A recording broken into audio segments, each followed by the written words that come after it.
मैं हूँ सर, एक बताइए ना, मैं एक तो बताऊंगी। पत्ती आप जानती हैं, हर कोई जानता है, सहजन। हाँ जी जानते हैं सर। सहजन जानते हैं ना? जी ड्रमस्टिक ना सर? ड्रमस्टिक। जी जी जी, मोरिंगा भी कहते हैं उसे, सहजन भी जी, कहा हाँ जाता है। Moringa moringa. मोरिंगा, ड्रमस्टिक कहते हैं, सहजन कहते हैं, और मुनगा भी कहते हैं कहीं कहीं पे। तो उसकी हैं? पत्तियां खाने से मतलब मोटापा कम होता है। सुनिए, उसकी पत्तियां हुई, और सब कुछ दूसरी है काम आता है पत्थर उसका चटा। तो। पत्थर चटा, पत्थर चटा, जिसको पुनर्नवा भी कहते हैं। हाँ जी हाँ जी। पुनर्नवा को का पंचांग, पुनर्नवा का पंचांग लेना है। अच्छा, ओके। पंचांग का मतलब? पत्थर चटे नहीं पता। पंचांग का मतलब जड़ से लेके और फल तक पूरा पूरा पेड़ पौधा, पूरे पौधे को लेके अच्छी तरह धोइए। धोने के बाद उसको सुखा लीजिए, जी। छोटा छोटा काटिए और डाल सर दीजिए फल तो छाए नहीं में। लगते उसमें? फल तो नहीं जी? लगते? नहीं नहीं, फल नहीं लगते हैं। पंचांग का ना। मतलब ये है कि अब हर लगते हैं फल, फल लगते हैं उसमें, लेकिन वो हर अवस्था नहीं मतलब जो भी जिस अवस्था में मिल गया पूरा पौधा ले लीजिए आप। हाँ, पत्ते तो होते हैं उसके, हाँ। जड़ें बहुत तो होती सर ये हैं। पंचांग है वो पौधे का नाम है? नहीं नहीं, पौधे पंचांग हर पेड़ हर पौधा कहलाता है। पंचांग का मतलब नहीं, 5 पौधे अंग। का पूरा एरिया। पंचांग का मतलब 5 अंग, ओके जड़, ओके। तना, पत्ती, फूल, फल। तो ओके कंप्लीट प्लांट ले मतलब लीजिए जड़ से, हम उसको लोग अच्छे से धोइए, धोने के बाद सुखाइए, सुखाने के बाद उसको पाउडर बनाइए। और नमस्कार तीसरा सर। है, तीसरा है अपामार्क। Okay sir okay. हम लोग ओके, दूसरे फिर बात करेंगे क्लास के बाद। ठीक है सर। दूसरे सत्र में थैंक यू। स्वागत करते हैं। पवन कुमार जी हमारे बीच में हैं, उनका स्वागत है। सत्यवती कुकरेती जी है, उनका स्वागत है, सीनियर थेरेपिस्ट है। शीतल बासुकिया जी उपस्थित हैं, उनका स्वागत है। प्रभुजीत कौर जी उपस्थित हैं, उनका स्वागत है। नीतू जैन जी उपस्थित हैं, उनका स्वागत है। नीलम गौर जी उपस्थित हैं, उनका स्वागत है। सुशील कुमार जी उपस्थित हैं, हमारे संवाद प्रमोटर हैं, उनका स्वागत है। इसके अलावा भी बहुत से लोग जुड़े हुए हैं, कई लोग जुड़े हुए हैं, सभी का स्वागत है। तो हम लोग बात कर रहे थे कि अभी चाइनीज की हम लोग बात कर रहे थे। अब हम लोग सेकेंड सेमेस्टर में आयुर्वेदिक पर भी थोड़ा चर्चा कर लेंगे। और आज से श्रवण कुमार जी ने किडनी यांग, किडनी इन, किडनी की डिफिशियंसी और किडनी का जो इसेंस है उसको लगाना शुरू किया है, और उनकी एनर्जी बढ़ रही है। तो ये स्वागत योग्य है।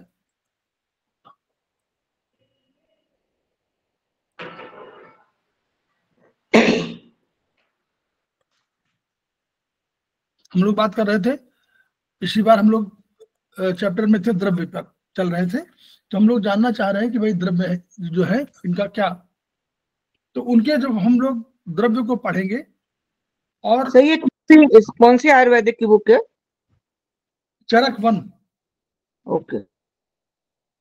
जब हम लोग आयुर्वेद में चरक वन देखेंगे तो उसमें हम लोगों को द्रव्य का जहां है चैप्टर 4 है ये, तो द्रव्य में हम लोगों ने आकाश की बात किया था, वायु की बात किया था। तो द्रव्यों के गुण कर्म के आधार पर हमको ये तय करना है कि वो जो 3 सूत्र हमारे पास है, हेतु, हेतु सूत्र, लिंग सूत्र, औषध सूत्र। हेतु लिंग औषध ज्ञानम स्वस्था तुरपरायणम। तो वो जो हमारा हेतु सूत्र है, हमारा यही हमको डायग्नोसिस करना है। कहां से? लिंग सूत्र से। तो लिंग सूत्र में यही सब चीजें बताएंगे। कौन क्या बताएंगे? वो बताएगा कि हमको गर्मी लग रही है, तो यानी अग्नि महाभूत कहीं ना कहीं प्रभावित है, ये हमको तय कर रहा है। वो कह रहा है ठंडक लग रही है, तो हमको ये लगेगा कि कहीं ना कहीं जल तत्व प्रभावित है।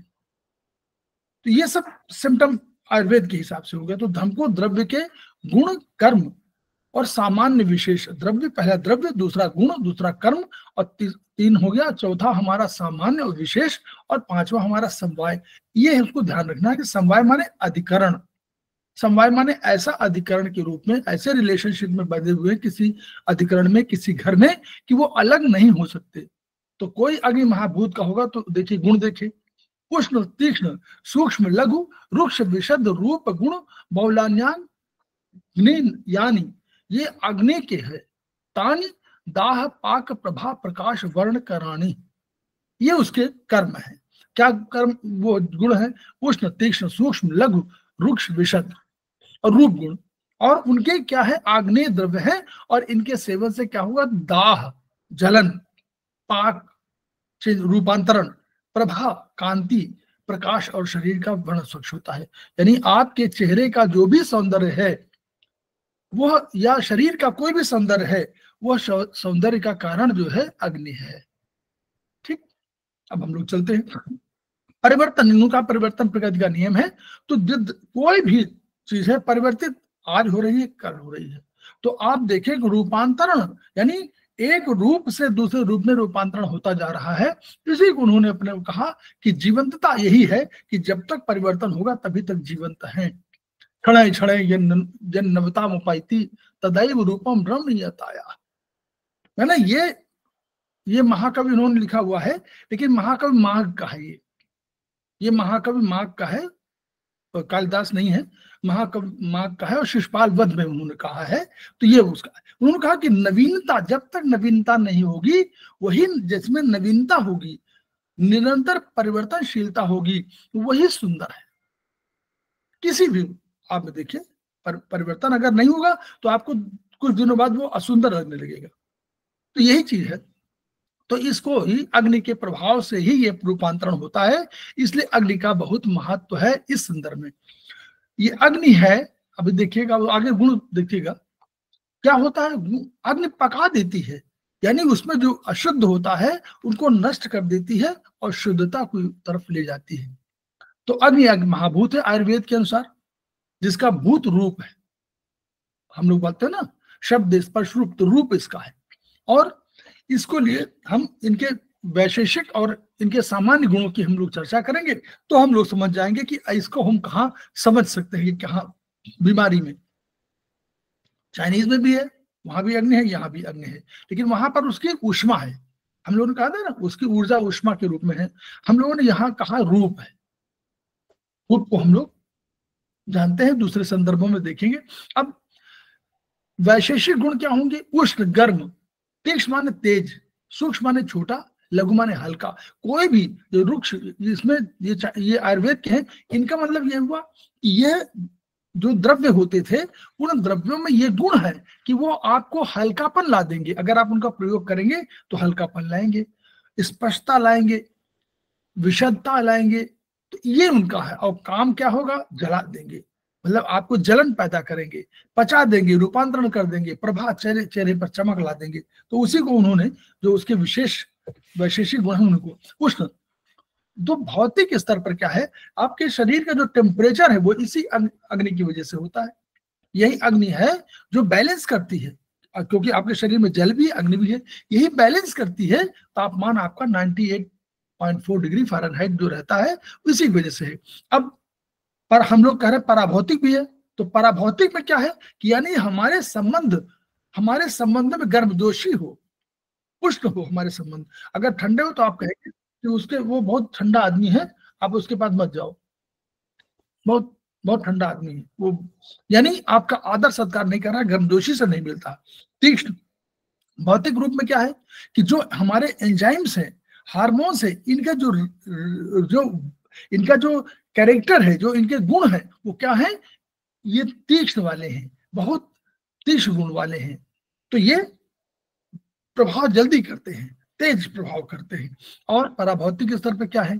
बुद्धि हमारी है। बुद्धि इसी अग्नि के कारण, तीक्ष्ण गुण के कारण, ब्रिलियंस आपका हो, बहुत शार्प, जिसको बोलते हैं शार्प, तो वही तीक्ष्णता है, वही शार्पनेस है। सूक्ष्म, अब भौतिक स्तर पर क्या है? सूक्ष्म, सब्टल है। सब्टल माने सूक्ष्म। अब क्या है? अंतःस्रावी जो हमारे एंडोक्राइन सिस्टम से निकलते हैं, वो क्या होते हैं? बहुत सूक्ष्म होते हैं, बहुत कम मात्रा में होते हैं, लेकिन प्रभाव कितना बड़ा होता है। छोटे थोड़े कुछ अल्प मात्रा में जाते हैं, पाइकोग्राम बोलते हैं, उनमें जाते हैं और इसमें वृद्धि में सबका पूरे शरीर में वृद्धि कर देते हैं। तो ये पराभौतिक स्तर पर क्या मानेंगे कि जो हमारी बुद्धि की चमक है वो सब्टल है, यानी हम जल्दी छोटी चीजों को बड़े रूप में समझ लेते हैं, जल्दी से ज्ञान के रूप में उसको समझ लेते हैं। लघु, अब लघु क्या है?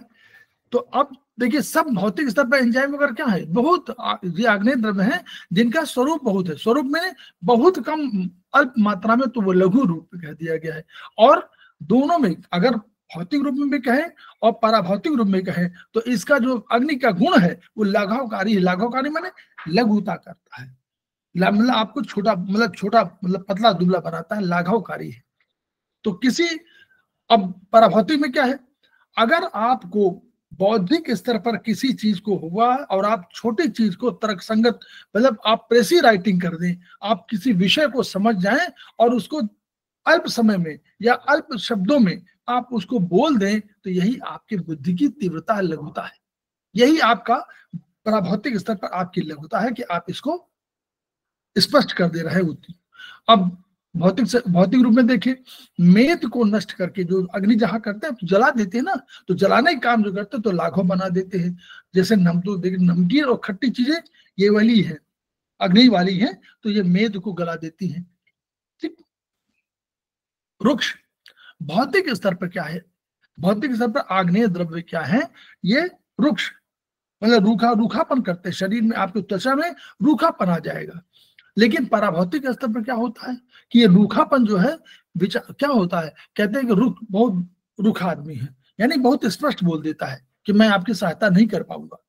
तो यानी वो बिल्कुल स्पष्ट बोल रहा है, तो आपको किसी को खराब लग सकता है, लेकिन बाद में कहते हैं नहीं रूखा तो आदमी है लेकिन सही है, यानी स्पष्टवादी है क्योंकि उसने बोल दिया है। और एक आदमी है जो चापलूस है, वो कह रहा है कि नहीं हम कर देंगे और 1 महीने तक आपको घुमाता रहा।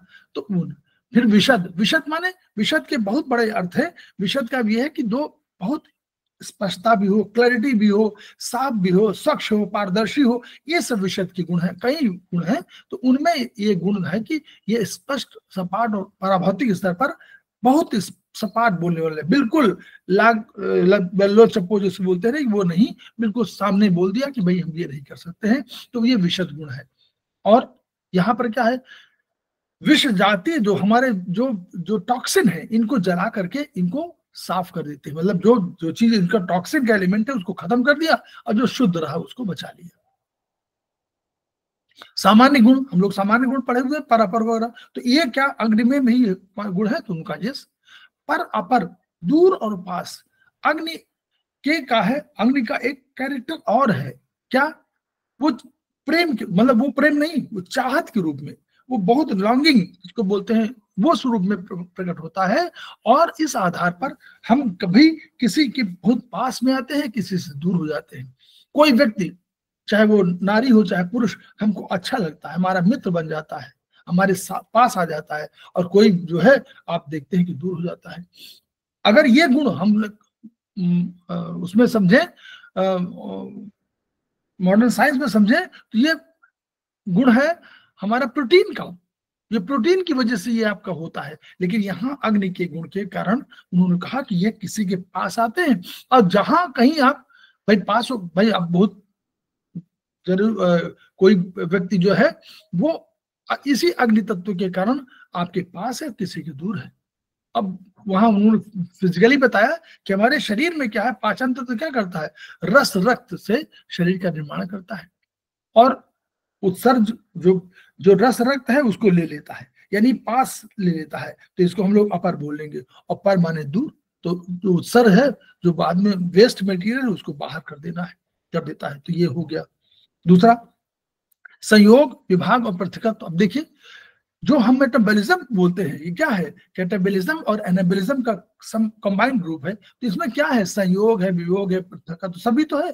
जो चीजें आपने खाया उसको उन्होंने क्या किया, पहले तो उन्होंने प्रोटीन आपने खाया तो उन्होंने अमीनो एसिड बना दिया, कार्बोहाइड्रेट आपने खाया उन्होंने ग्लूकोज बना दिया, फैट खाया तो उन्होंने फैटी एसिड बना दिया, यानी आपको ब्रेक कर दिया, छोटे छोटे टुकड़ों में ब्रेक कर दिया, फिर उनके एक कॉम्बिनेशन कहीं बनाया, फिर उनका संयोग कर दिया। ये कहीं हुआ, ये हमने लीवर में कर दिया या कहीं और कर दिया।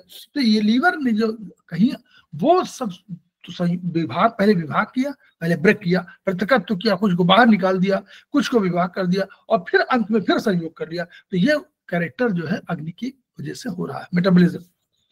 दूसरा स्त्री, नारी और पुरुष, पति पत्नी या प्रेमी प्रेमिका, इन सबके प्रेम का आधार अग्नि तत्व है। अगर ये नहीं है तो कुछ दिन तक तो आप रह पाएंगे, नहीं तो आप कहेंगे कि उनके संबंधों में ठंडापन है, तो ठंडापन नहीं हो रही। यहाँ पर अग्नि तत्व प्रभावी होना चाहिए। अगर अग्नि तत्व प्रभावी नहीं है तो कुछ दिनों बाद तो साथ में रहे, कुछ दिनों बाद जो है आपका पृथकत्व संभव है। ये उसका कैरेक्टर है। हाँ, मदर का और सन का या फादर और सन का या उनका होता है वो जलीय वाला संबंध है। वहां अग्नि तत्व प्रधानता नहीं होती है, वहां जलीय संबंधों की प्रधानता होती है। ठीक है, अब यही उन्होंने कहा कि इसी को आप समझ सकते हैं कि सामान्य गुणों पर कैसे संयोग क्या है। हम जानते हैं कि कोई भी द्रव्य है तो दूसरे संयोग के बिना रह ही नहीं सकता, क्योंकि वो नेचर में है, ये नेचर प्रकृति से मिली हुई है। तो क्या है, सारे एक दूसरे के साथ जुड़े रहते हैं। कैसे? अब इसका अग्नि का है, जल के साथ इसने संयोग किया तो क्या बना दिया, हम लोग मानते हैं पित्त, एक बल बना दिया, इसको बल बोलते हैं। अगर अग्नि स्वयं रहती तो अधिक कोई भी जहां पर रहती है अग्नि, जहां जिस घर में रहती है उसको भी नष्ट कर देती है। लेकिन जल के साथ जब इसने संबंध बनाया तो कितना बढ़िया हो गया कि वो पित्त बल का सृजन किया, और पित्त बल हमारे शरीर के सौष्ठव के लिए और उसके लिए संवर्धन के लिए, विकास के लिए बहुत आवश्यक तत्व के रूप में उसके रूप में आया, बल के रूप में। तो ये फिर उसी तरह वायु, बिना वायु के अग्नि प्रज्वलित हो नहीं सकती, तो वायु के साथ इसका संबंध है। आकाश के साथ भी संबंध है, और एक रस की सृष्टि इसी के आधार पर करते हैं। और जहां तक ये वायु, आकाश, अग्नि और आकाश के साथ अगर होगा, आकाश, वायु और पृथ्वी के साथ अगर अग्नि और पृथ्वी मिलेंगे तो शायद कषाय, कौन सा रस बनेगा, एक रस की सृष्टि होगी, मैं आपको बता दूं, उसको समझ लीजिए। अगर आप अग्नि और अग्नि के साथ पृथ्वी मिलेगी तो खट्टा अम्लीय रस बनेगा, और अगर पृथ्वी और अग्नि जल के साथ होगी तो साल्टी हो जाएगा। ये उसमें है, अगर अग्नि और पृथ्वी मिलेंगे तो अम्लीय हो जाएगा। ठीक, तो ये उसमें है। फिर उसके बाद दिशा और मन, अग्नि, काल, दिशा, मन आत्मा के नियंत्रण में कैसे है, इसका देखिए उदाहरण देखिए। उन्होंने कहा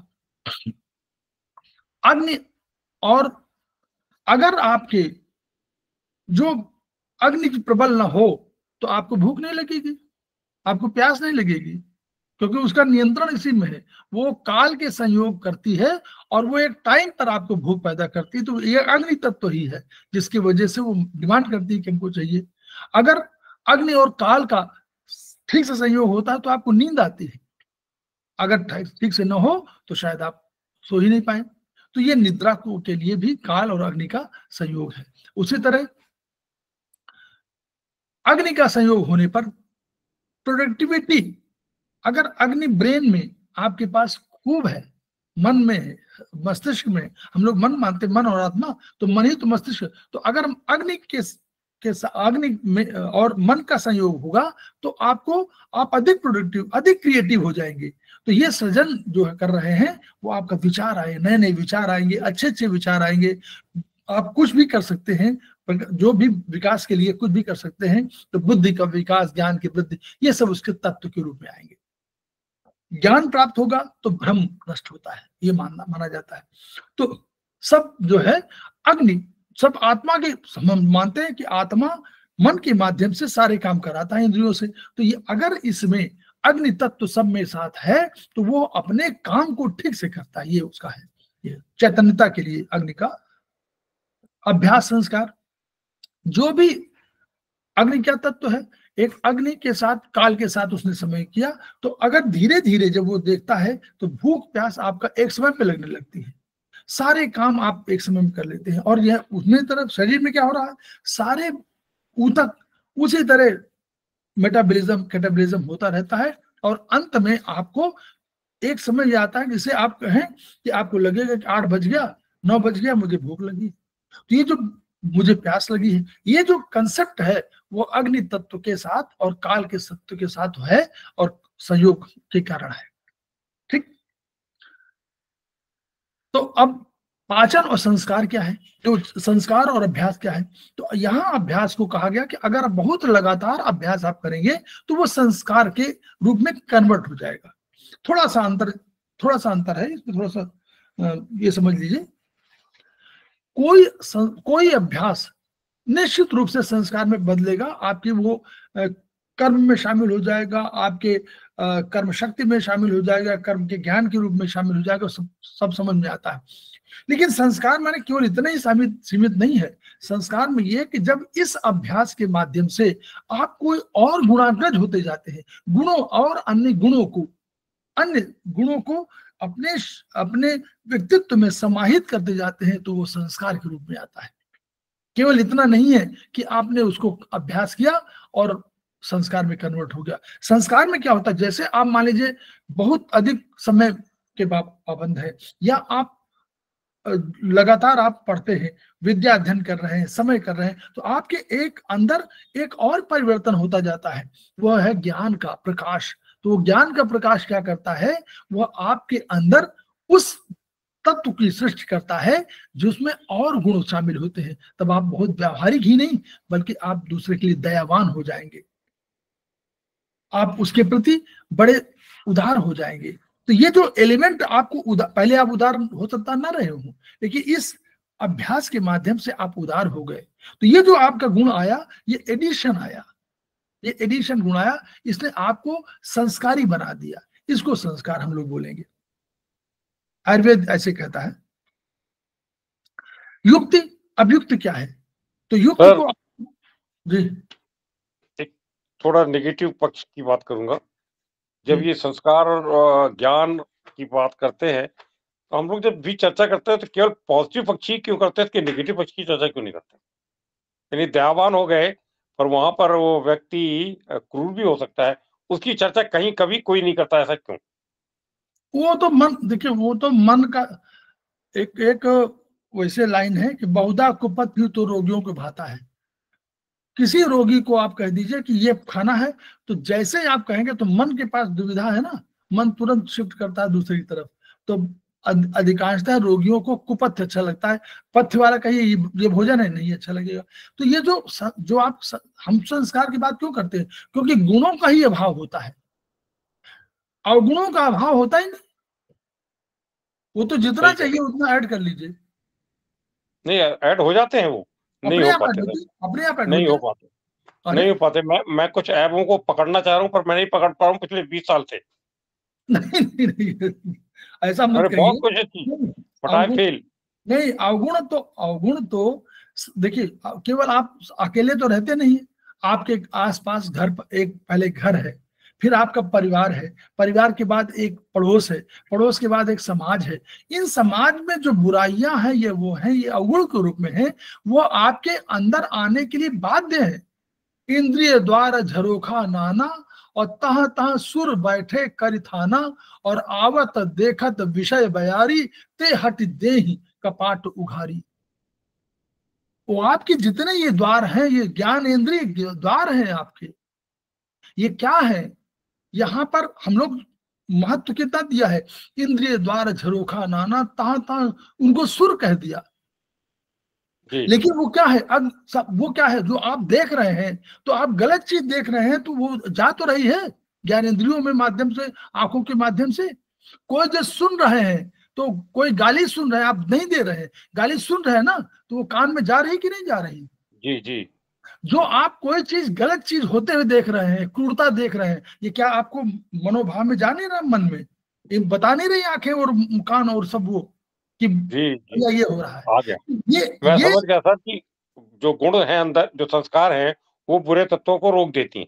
लेकिन मेरा सवाल ये था कि जो भी वक्ता प्रवक्ता जब चर्चा करता है तो केवल संस्कारों के सद्गुणों की चर्चा करता है, उसके नेगेटिव पक्ष को कभी नहीं बोलता। हाँ, तो नेगेटिव पक्ष ये कौन सा गुण है, ये कौन सा, मतलब वक्ता का कौन सा खास गुण है? नहीं, ये निगेटिव पे कोई चर्चा करना नहीं चाहता, क्योंकि उससे हम पॉजिटिविटी में बढ़ते हैं। तो निगेटिव, आप रोग की चर्चा कभी नहीं करते कि मुझे ये रोग हो जाए, कभी चर्चा करते हैं कि ये रोग मुझे होना चाहिए? वही तो मैं जानना चाहता हूँ, क्यों नहीं करते हैं? अब इसका भाई ठीक इतना है, बड़ा फिर मैं चर्चा जानी, करेंगे। सर इतना बड़ा आगे मैं बढ़िए, आगे बढ़िए। इतने बड़े पांचों ज्ञानी इंद्रियां वही आगे ग्रहण बढ़िए। करेंगी, फिर नकारात्मक को ही ग्रहण करेंगी पांचों इंद्रियां जो है हमारी। तो युक्त क्या है? तो वर्चुअली युक्त क्या है? जो युक्त उनके कंसेप्ट में है, आयुर्वेद के कंसेप्ट में, तो उनके औषधियां थी, औषध द्रव्य थे उनके, औषध नहीं औषध द्रव्य थे। तो औषध द्रव्यों के उन्होंने कहा कि औषध द्रव्यों के कितना परिमाण में और किस द्रव्य का प्रयोग किस समय किया जाए, इसके उपाय के रूप में जो स्टैंडर्ड कोई प्रोटोकॉल था, जो स्टैंडर्ड कोई जड़ी बूटी थी, उसका जो प्रयोग था वो युक्त कहलाती है। समझ लीजिए, स्टैंडर्ड जो भी कोई चीज आपने बनाया, आपने कहा ये औषध इसमें यूज होना चाहिए, तो ये इनका एक क्या होगा, इसका रिसर्च वर्क कहीं हुआ और एक स्टैंडर्ड निकला, मतलब ज्ञानियों ने एक स्टैंडर्ड बना दिया, उसका जो प्रयोग है वो युक्ति है। हमारे यहाँ क्या है, हमारे एक्यूप्रेशर में हम लोग क्या कर रहे हैं कि हमारा प्रोटोकॉल है, हम कहते हैं कि 4, 5, 8, 3, 6 टोन। तो जब ये स्टैंडर्डाइजेशन में आ जाए, जब स्टैंडर्ड के रूप में हो जाए और इसको हम लोग तुलना करें कि हमने 70% रोगियों में इसको ठीक कर लिया है, तो ये हमारी युक्ति हो जाएगी। ये हमारा कंसेप्ट है। तो इस रूप में युक्ति जो है ये है। तो अब वही कह रहे हैं कि ये जो अग्नि है ये बहुत महत्वपूर्ण है। देखिए कहां कहां अगर कोई बात, देखिए यहां पे लिखा हुआ है कि अगर कोई, जैसे आपके मेटाबॉलिज्म में कहीं प्रॉब्लम आ रही है, तो ये कह रहे हैं कि आप कहाँ, मेटाबॉलिज्म मेन कहाँ है, लीवर में। तो लीवर के आप मेरिडियन में जाइए, तो लीवर की मेरिडियन ये है, लेफ्ट इंडेक्स फिंगर नंबर 3 और कफ जॉइंट। तो इसमें अगर आप मन के शोध पर अग्नि बिंदु पर उपचार देने से, तो अगर चाहें तो आप इस नंबर पर 3 और 8 दोनों पर प्रयोग कर लीजिए, और चाहे तो 8 नंबर पर 3 नंबर प्रयोग कर लीजिए। क्लियर? 2 तरीके हो सकते हैं। एक तो आप मन के शोध पर अग्नि बिंदु पर उपचार करिए, तो मन की जो है वो जो अच्छी बुरी बातें हैं वो ठीक हो जाएंगी। और आपके फिजिकली कहीं आपको मेटाबॉलिज्म में कहीं गड़बड़ी है, तो 3 नंबर पे 3 में और 8 में आप यूज कर सकते हैं। तीनों 8 पर यूज करिए तो आपको तब हो जाएगा। उसी तरह फेफड़ों में होगा तो वहां अग्नि बिंदु पर उपचार करने से तापक्रम ठीक हो जाएगा। क्यों? उन्होंने कहा कि फेफड़े भी जो है वो मतलब आंतरिक गर्मी के लिए यूज करते हैं, क्योंकि हमारे यहाँ ट्रिपल वार्मर तो इसमें है नहीं। तो इस फेफड़ों के शोध पर इस पर अग्नि बिंदु पर उपचार कर 3 नंबर पर उपचार कर दीजिए। तो जब कभी हम अग्नि देना चाहते हैं तो हम क्या करते हैं, 2-3 टोन कर सकते हैं इसी पर। जब कभी अटैक होता है तो हम इसी पे कर लेते हैं ना, 2-3 टोन इसीलिए करते हैं ताकि हम जो अपने उसको नियंत्रित कर लें। उसी तरह एसिडिटी होगा तो हम क्या करेंगे, अग्नि बिंदु पर रक्त वाला यही तो है, रस ये है, रक्त ये है, तो रक्त में एसिडिटी और उसको कम कर देंगे, एसिडिटी कम कर दे तो 2-3 1-4 टोन ये हो जाता है। संख्या परिमाप ये जो आपका है शारीरिक उद्भव के क्रम में, जो हम जैसे बचपन से जवानी से और उसमें जाते हैं, तो ये क्या होता है, ये जो संख्या परिमाप यही है कि इनका कितनी संख्या होनी चाहिए, कितना परिमाप कितने वर्ष में होना चाहिए, कितने वर्ष में नहीं मतलब रुक जाना चाहिए, ये सब चीजें इन्हीं का संख्या परिमाप के दृष्टि में आता है। वृद्धावस्था में कितना क्या होना चाहिए, तो ये अग्नि तत्व के कारण है। भूख प्यास कितनी होनी चाहिए, कितनी आपको भोजन करना चाहिए, कितनी बार भूख लगनी चाहिए, कंटिन्यूअस हो रही तो आपको अतिशय है, तो वो भी उसका इलाज, ये सबका पैरामीटर्स है, उन पैरामीटर्स को हम लोग, तो इसके प्रमुख रस है, अम्ल है, लवण है, कटु है। ठीक, अब हम लोग आगे आ रहे हैं जल पर। जल महाभूत, द्रव स्निग्ध शीत मंद मृदु पिच्छिल रस गुण बहुलान्या प्यानी। तो आप्यानी, आप पे बोलते हैं ना उसको, ये आप पे के हैं, तो उनको जो निम्नलिखित गुण प्रधान उनको आप पे कहते हैं। आप पे द्रव्य माने जल, ठीक है, यथा द्रव स्निग्ध शीत, अगर आप द्रव्य लिखा हुआ तो उसको द्रव कर लीजिएगा, वहां द्रव्य लिखा है, पहले में द्रव्य लिखा है उसको द्रव्य कर लीजिएगा। स्निग्ध शीत मंद मृदु पिच्छिल रस, ये इनके उसमें है इनके सेवन से क्या होगा, गीलापन आएगा, स्निग्धता आएगी, चिकनापन आएगा, बंध परस्पर जोड़ना आएगा, विषंद विष को निकालना आएगा, मार्दव मृतता और प्रहलाद माने इंद्रियों की प्रसन्नता या तृप्ति। आपको पानी पीने से आप कहते हैं हमारी इंद्रियां प्रसन्न हो गई, वो जो है तृप्ति वो प्रहलाद है। ठीक, इसमें रस का गुण प्रमुख है। तो कहा कि वाक्यम रसात्मकम काव्यम, तो वही उसी काव्य को हम कह सकते हैं, वाक्य को काव्य की श्रेणी में ला सकते हैं जिसमें रस हो, रस की प्रधानता। अदरवाइज नीरस, आप कहते हैं ना बड़ा नीरस व्यक्ति है, यानी उसके जीवन में रस नहीं है, तो इसलिए रस युक्त माना जाता है। चाहे काव्य हो चाहे जीवन हो, जीवन में रस होना चाहिए, और षड्रस होना चाहिए, भोजन में भी होना चाहिए और आपके व्यक्तित्व में भी होना चाहिए, सभी रस होने चाहिए। तो ये जीवन रस का होना। तो लेकिन ये भी है, उन्होंने कहा कि ऐसी वाणी बोलिए मन का आपा खोए, औरों को शीतल करे आप शीतल हो। ये शीतलता जो है ये जल का कैरेक्टर है, जल का गुण है। ठीक, आयुर्वेदिक में क्या है, उन्होंने कहा देखिए चौथा महाभूत है और तन्मात्रा इसका रस है। ठीक, तो इस आपको इनमें जो ये तो हम लोग पढ़ चुके हैं, भौतिक जगत में देखिए तीन इनको मेन चीज, जल जो है, जल और पृथ्वी नहीं, जल और वायु और अग्नि, तीन जो है महाभूत ही मेन ऋग्वेद वगैरह में माने गए हैं। तो ये जो है तीन मेन माने गए हैं, तो जल उसमें सबसे महत्वपूर्ण है, इसलिए कि जल जो है क्या करता है, उसमें देखिए जोड़ना का काम है, जो समाज को जोड़ने का काम है वो जो है जल की वजह से ही होता है। व्यक्ति को दूसरे से मिलाने का काम जल की वजह से ही होता है, अदरवाइज सब लोग अलग अलग रहते। तो ठीक है, अग्नि में क्या है, अग्नि तो जहां तीव्र करते हैं, जल उसको धीमा करता है। जल का गुण क्या है, मंद है ना, मंद है, तो प्रतिक्रिया को मंद करता है।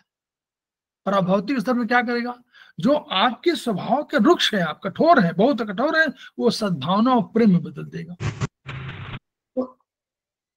मिट्टी देखिए, मिट्टी के साथ मिलेगा, तो अगर मिट्टी और जल मिला देंगे तो जब तक मिट्टी में एक दोनों के एक कॉम्बिनेशन नहीं बनेगा तब तक मिट्टी के स्वरूप का परिवर्तन ठीक से नहीं हो सकता। तो जल क्या करता है, जल उसको बैलेंस करता है कि कैसे आपके अंदर कौन सी कठोरता, मिट्टी कठोर है, उस कठोरता को दूर करने के लिए जल उसमें उसके स्वभाव को चेंज करता है और फिर कहता है कि अब इसमें से आप बढ़िया से बना लीजिए। तो एक निर्माण होता है, कितना सुंदर निर्माण होता है। अब देखिए, कुम्हार से पूछिए कि दोनों को मिक्स कर देता है, फिर जैसे चाहता है वैसे बन जाता है। और अगर कॉम्बिनेशन ठीक ना हो तो कोई चीज बन नहीं सकती है। तो ये बंध शक्ति इसी की है, पूरी बिल्डिंग बन जाती है।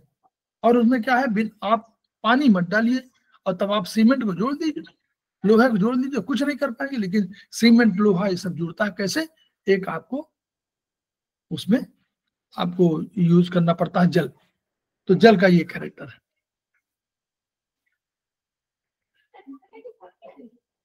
जल का कर्म है बंध, तो जोड़ना इसका काम है। संघात मार्दव, कठिन से कठिन, कठोर कठोर जोड़ने का काम इसमें है। तो भौतिक जगत में क्या है, जल के गुण धर्म कर्म का, तो ये क्या है, जल का प्रयोग कैसे क्या होना। देखिए 5 GIT हमारा है, गैस्ट्रो इंटेस्टाइनल ट्रैक्ट। तो ये क्या है, जो जीव में जब हम कोई चीज जीव में रखते हैं तो आप सूखी चीज रख लीजिए तो वो जो है कभी आपको उसका टेस्ट ही नहीं मिलेगा। आपको टेस्ट तब मिलेगा जब उसमें जल होगा। तो वो जल के माध्यम से ही जब उसको जल घुला लेता है तो घुलने के बाद ही वो उसको नीचे उतार पाता है।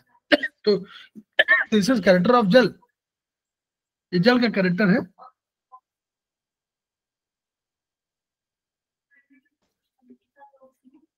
ये कैरेक्टर जल का है और जल का गुण है।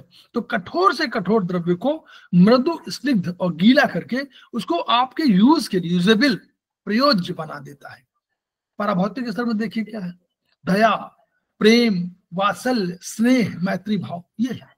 तो ये जो गुण है, तो जब गुण, इन गुणों का लोप होने लगेगा, मतलब गुण समाप्त होने लगेंगे तो आप कठोर हो जाएंगे। तो अग्नि तत्व बढ़ जाएगा और तब आप कठोर हो जाएंगे। माँ के वात्सल्य से पुत्र पुत्री के रिश्ते अटूट होते हैं। ये मदर का है। ये प्रेम ही सभी जीवधारियों को करीब लाता है। हम जब कहते हैं वसुधैव कुटुंबकम, तो वसुधा हमारा कुटुंब है। क्यों कुटुंब है? क्योंकि ये प्रेम है जिसकी वजह से हम कहते हैं। तो ये अगर यही कमी हो जाए, इस जल की हो जाए, तो क्रूर हो जाएगा आदमी। तो देखें, तो अगर मान लीजिए क्रूरता को नष्ट करना है तो क्या है? उत्पत्ति के शुद्ध। तो क्या होगा? विरलतम प्रकरण में मदर यदि कुमाता हो जाए तो उत्पत्ति के स्रोत 0 मेरिडियन में जल बिंदु को बढ़ाना। अब देखिए, इसमें एक ट्रीटमेंट दिया कि अगर कभी आपको लग रहा है कि कोई आदमी हमारे लिए बहुत सहयोगी नहीं है, तो 0 माने हम लोगों ने कहा था ना, 0 को हमेशा यूज कर सकते हैं। तो 0 में 0 मेरिडियन कौन सी है? उत्पत्ति के स्रोत, उत्पत्ति। हाँ, यहाँ उत्पत्ति। तो इसमें भी आप ट्रीटमेंट कर सकते हैं सीधे। इसमें 0 मेरिडियन, और उसमें क्या करें? कौन सा बढ़ाएंगे? क्या बढ़ाना चाहिए? 3 की 4 वाटर को बढ़ाइए, 4 बढ़ाइए और 3 को सेडेट कर दीजिए। सिंपल ट्रीटमेंट की बात ये कर रहे हैं अभी इसमें और ऐड कर सकते हैं, लेकिन सिंपल ट्रीटमेंट की बात की 4 को आपको टोन करना है, 3 को सेट करना है। आप सिंपल इसमें कर लीजिए। आपको बिल्कुल कहा कि जब भी भूल जाए तो इसमें इसको मत भूलिए।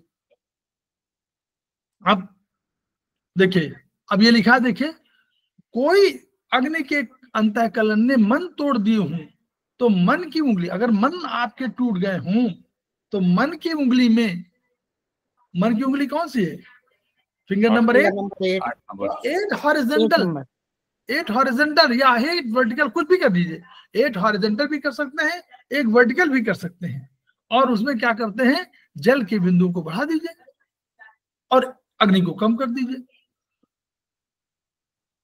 तो ये सब आपको ट्रीटमेंट के सिस्टम दिए हुए हैं कि भाई आपने कहा कि मन में परिवर्तन आ गया, तो मन में परिवर्तन लाने के लिए finger number 8 horizontal, 8 vertical, spiral, कोई भी कर लीजिए। उनमें आप क्या कर रहे हैं? 3 को आप सेडेट करेंगे, 4 को टोन कर दीजिए। तो इस तरह आपको ये संबंध अच्छे हो जाएंगे। अगर जन्म से क्रूरता हो तो जन्म की कौन उंगली है? जन्म 0, बस वहां कर लीजिए ये सब चीजें। अगर जन्म से क्रूरता है तो यानी जन्म की उंगली में 0 वर्टिकल, 0 फिंगर, 0 वर्टिकल, और तब उसमें आप करिए। उसमें आप कर सकते हैं, तब मन को भी ले सकते हैं। तब आप उसमें क्या करेंगे? 3 सेडेट और 4 8 टोन कर सकते हैं।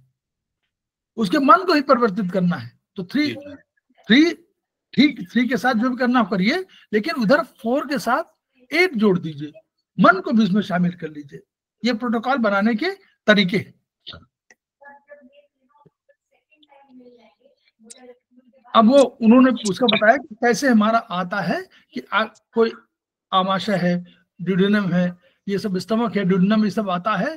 तो इनमें जो आप आग्नेय द्रव्य एंजाइम मिलते हैं और फिर वो करके नए बनाता है, फिर नए करके बात करता है। और अंत में अगर विष जातीय है तो आप देखें ना, जल में घुलनशील, क्यों जल में घुलनशील की बात करते हैं हम लोग? मॉडर्न साइंस कहती है कि जल में घुलनशील इसको बनाइए और तब उसको क्या करिए?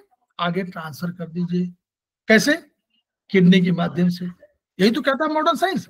ये हम भी यही कह रहे हैं कि विष दाती जो है उनको अपने में समाहित करता है, जल अपने में घोल लेता है और घोल के उसको बाहर कराना चाहता है। यही उसका गंदगी दूर करने में ये है। अग्नि के साथ मिल जाएगा तो पित्त के रूप में हो जाएगा, तब बहुत चीज जला करके तब कर देगा, तो रोग मुक्त आप हो जाएंगे। तो इसी तरह वो है। अब कितना पीना चाहिए पानी?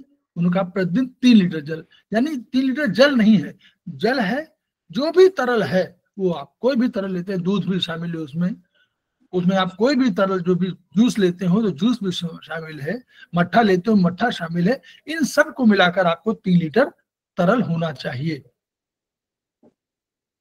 अब इन्होंने कहा कि त्वचा के संदर्भ में कहा कि इन्होंने कहा कि जो वो पसीने से निकलते, पसीने में भी तो जल है, वो भी तो तरल है, तो उसमें भी जो खारिश, कोई आपको वो क्या कहते हैं, जलन हो रही है, खारिश हो रही है, तो जल ही जल क्या करता है, इसको बाहर निकाल देता है। आपके अंदर के विषारी तत्व भी तो जैसे फेफड़े से निकालता है वाटर, आपके स्टूल से निकालता है वाटर, आपका यूरिन से निकालता है वाटर, वैसे ही आपके इससे त्वचा से भी तो निकालता है।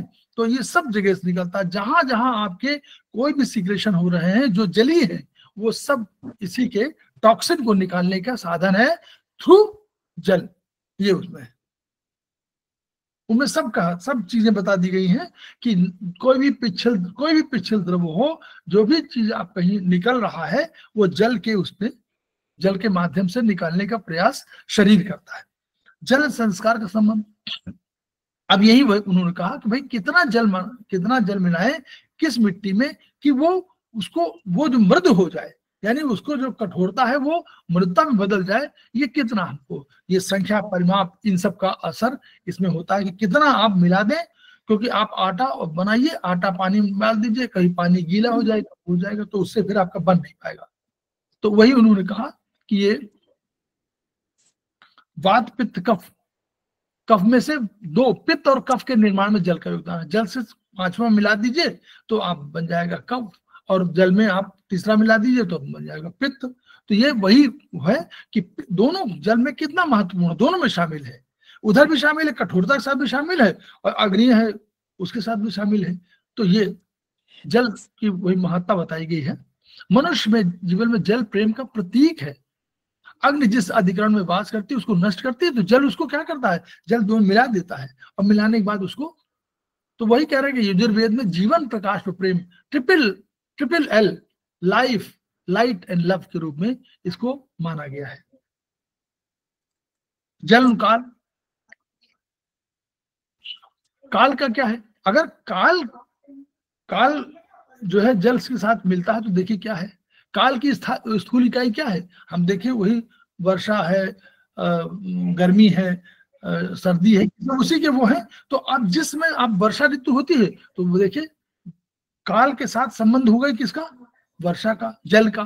तो जल का जो होता है तो आप देखिए शस्य श्यामला धरती हो जाती है, धरती लहलहाती है, फसलें लहराती रहती हैं, और उससे विकास होता है। पृथ्वी क्या होती है, आपके लिए द्रव्य पैदा करती है, और द्रव्य पैदा करती है वो आपको जीवन दायिनी हो जाती है, वही तो आपको भोजन के रूप में जीवन देती है। यानी जल और काल के संबंध से जो वर्षा और समय के संबंध से आपको सृष्टि जो है अपने नए रूप में विकसित होती है। ये हम लोग उसकी बात कर रहे हैं।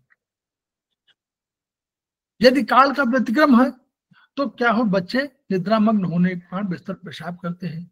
तो देखिए इसमें बहुत बढ़िया दिया हुआ है कि ऐसे में अगर कर रहे हैं तो इसको क्या करेंगे, जल का स्रोत फिंगर नंबर 4 है, फिंगर नंबर 4 से 8 कर दीजिए और 6, 8 टोन कर दीजिए।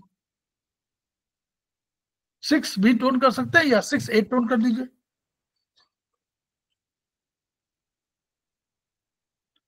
आहार विहार निद्रा सभी समय आधारित है, समय नियंत्रित करता है। जल का पराभौतिक स्वरूप है बंधन, मिलन, दया, प्रेम, इनके रूप में होता है। तो इसमें मैत्री, वात्सल्य, रोमांस, सौहार्द, विलक्षण लक्षणों को जन्म देता है। अलग अलग रूप में जल के साथ, कभी जल अग्नि के साथ संयोग करता है तो रोमांस पैदा होता है।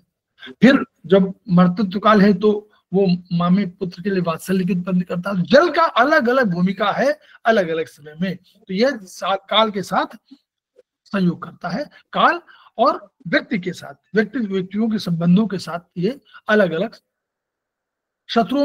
अगर शत्रु भाव है किसी में तो आपका अग्नि प्रबल होगी, तो उसको नष्ट करने के लिए 3 से 8 फोटोन कर दीजिए। जल दिशा क्या करती है, जल में क्या है, अगर जल और दिशा, अगर जल का प्रवाह एक, जैसे नदियों में आप देखिए एक डायरेक्शन बहती है, कुछ दूसरी डायरेक्शन बहती है, तो अपनी डायरेक्शन उन्होंने तय कर रखी है, तो जल और दिशा तय है। उसी तरह हमारे यहाँ क्या है, ऊपर से नीचे अगर भोजन के माध्यम जली कोई बोलस के रूप में आया तो हमको तय है कि अब नीचे जाना है उसको। तो अगर जल का एक गुण है कि अगर जल अपने उसमें कहीं स्पेस पा जाए तो वो मकानों को भी तोड़ सकता है, और एक छोटा सा सूक्ष्म है तो जगह पा गया तो वहां से वो निकलना शुरू करता है। क्यों? क्योंकि उसकी डायरेक्शन ऊपर से नीचे जाने की है। इसलिए डायरेक्शन उसका जल का डायरेक्शन हमेशा ऊपर से नीचे की ओर होता है।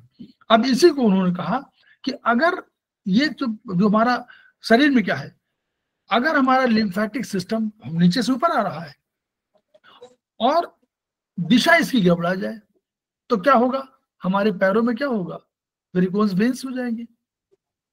लिम्फेटिक, हमारा हार्ट जो है ऊपर से नीचे जाना चाहिए, ऊपर भी जाना चाहिए और यहाँ से नीचे भी जाना चाहिए। अगर ये कहीं रुक जाए, दिशा इसकी गड़बड़ा जाए तो क्या करेगा, तोड़ देगा, ब्रेक कर देगा, उस जिस वेसल्स में जा रहा है उस वेसल्स को तोड़ देगा। तो ये जो है ये जल और दिशा के रिलेशनशिप को बताता है। तो इसी बात जल ये बंध कर्म के आधार पर माँ का पुत्र से संबंध अपर है और शेष संबंध पर है। मतलब मदर के साथ अधिक रिलेशन है तो वो पर अपर संबंध है और शेष के साथ संबंध है, तो पर अपर का भी इन्होंने कह दिया। तो ये हम लोगों का जल हुआ पूरा। अब हम लोग पृथ्वी महाभूत से आगे चर्चा करेंगे। थोड़ा सा चैप्टर ये वर्चुअली लंबा जा रहा है क्योंकि ये समझाना बहुत आवश्यक है। यही आयुर्वेद में, आयुर्वेदिक एक्यूप्रेशर में ये इनके गुणों को, इनके गुण धर्मों को और द्रव्य गुणकर्म, अगर इनको हम लोग ठीक से समझ लेंगे तो हम लोग प्रोटोकॉल बनाने में सक्षम होंगे। इस आधार पर हम लोगों ने इसको बताया है। तो धीरे धीरे हम लोग करेंगे। हो सकता है 10 हैं तो दो हो रहे हैं। अब देखिए तो इससे करके वो 5, बहुत टॉपिक लंबा जा रहा है क्योंकि पूरा समझाने की कोशिश है कि भाई समझ जाएंगे, यही वाला समझ जाएंगे तो फिर आगे फिर कुछ नहीं है। आगे तो आयुर्वेद इसी को बार बार रिपीट कर रहा है। यही गुण धर्म है जो आप समझ लीजिए।